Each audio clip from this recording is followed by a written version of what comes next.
older grandparents, but there are challenges. I hope that today's booby, Sherryl Betesh, has enough energy for us. Hi there.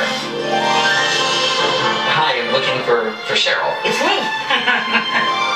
You're the booby? I'm the booby grandma.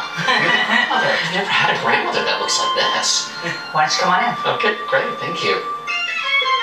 Come sit down. May I pour some for you? I would love you to pour some, thank you. I really, honestly, I don't want to make you uncomfortable with it. I'm so struck by how young you are. It's very common in my background.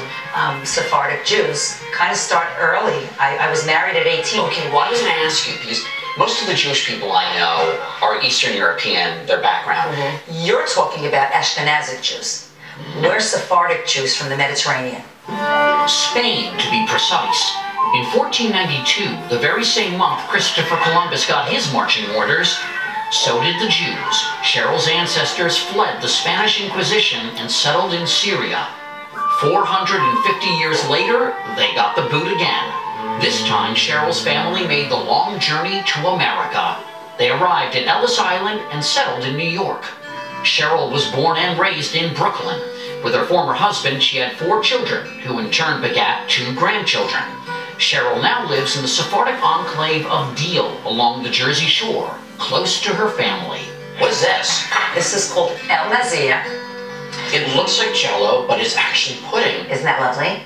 I'm dating a wonderful man, and his sister-in-law made these and brought them over. You're not just dating a wonderful man, you are. We're making plans, and we're going to see how it goes.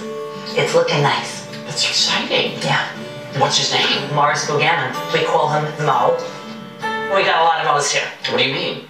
Well, my father's Morris, and we call him Grandpa Mo. I have Big Mo Harari, that's my brother's son.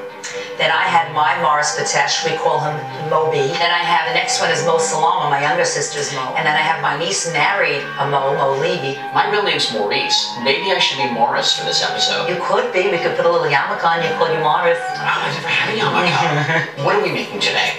We're going to be making mechshi sviha. It's dried stuffed eggplant with a meat and rice filling and fresh roasted eggplant on top and chicken underneath it. It's one pot dish. And we're also going to be making a sweet and sour stew out of cherries. And I'm going to put stuffed meatballs into them. It's called kibbeh geraz. We're also going to be making appetizers, aka meze, with the help of Cheryl's sisters. Right, well let's get cooking. First up, the stuffed eggplant. We start by peeling. So when you said there are all these Mo's in your family, they're named after living relatives often. We name after the living relatives. Ashkenaz only name after the relatives that have passed on. That's one difference between Sephardic Jews and Ashkenazi Jews. I might prefer it that way because then you can say like, oh, so you're named after Sarah. All day. And if it's in Ashkenazi, you have to say, oh, you're named after Sarah because she died. After slicing our eggplant, we throw on some salt. It takes the bitterness out, and you know that you should always feel for a heavy eggplant because that means there's more meat than seeds. Next, we take dried baby eggplant skins and soak them in water. We are going to prepare the meat filling. That's ground beef 70-30. We season. Okay, don't get wild, Mo. Okay, go ahead. Add some olive oil and rice. Oh yeah, you could just do like that. With a splash of water, I mix it all up. Very mushy. So mushy. It feels so good. Now that's really ready. That's it. Now we're going to stuff dried eggplant skins. You better be gentle with them, please. They're babies, I know. Yeah, they're babies. They'll break. This seems like a good opportunity to ask Sherryl about her new man. So I channel my inner Yenta. I do have to ask, this boyfriend of yours. Yeah. Is he Jewish? He's Jewish. Yes. 100%? 100%. I checked the genealogy. Okay. Where is he from? Brooklyn, like I am. Brooklyn? He lives in Mexico for business, part-time. Are there Jews in Mexico? Just as large as the American community. What kind of work does he do? He works with an electronics company. Is he comfortable? No, I mean, is he secure? Sherryl? I think he's secure, yeah. Okay, I just want to make sure. Yeah, actually, you're taking care of me, no? It's my newest Mo, and he's taking care of me. He's so nice. You know so much about your faith and your culture. Are your kids as religious as you are? I have a couple that are much more religious than I am. Really? Yeah. It almost seems like the opposite of what happens in a lot of families. Mm-hmm. The first generation, that's my parents in my family that were here, they wanted to be American. My mom and dad were, 50s. Poppy socks. Yeah. So the next generation had schooling and synagogue associations that were already well formed. And so I went to some of those schools and I learned a lot, but we were still like American, mixed American.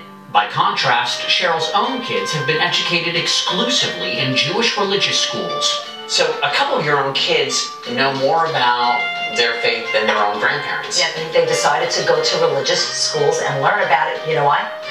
They want to teach the next generation. Okay. Time to brown the chicken. We start by adding spices. You want to get your fingers in? Yes, I do. Oh, he's so excited to touch the chicken. Go ahead, I'll let you. All this work. It's impressive that Cheryl pulls this off every week for Shabbat dinner. That's the Jewish Sabbath, or day of rest. What do you like about Shabbat?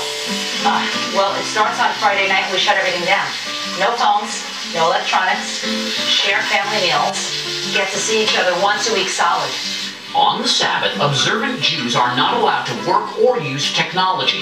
Fortunately, there is a loophole. Cheryl could get a Shabbos goy.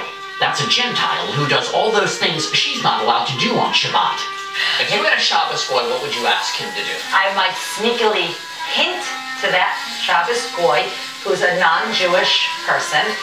It's dark in this room, and they're allowed to go and turn on the light. You can hint to a Shabbos goy to help you, but you're not allowed to outright say, turn on the lights. It sounds very passive-aggressive. You're like, oh, it would be nice if there was some light in this room. And then the Shabbos goy flips on the light. Yeah. I've got a great pitch for a sitcom starring you and me, and it's called The Shabbos Goy. And I'm your Shabbos goy. What do you think? I think it sounds fun. Coming up, I meet Cheryl's mother, great-grandmother Claire. You look like Anne Bancroft from Graduate.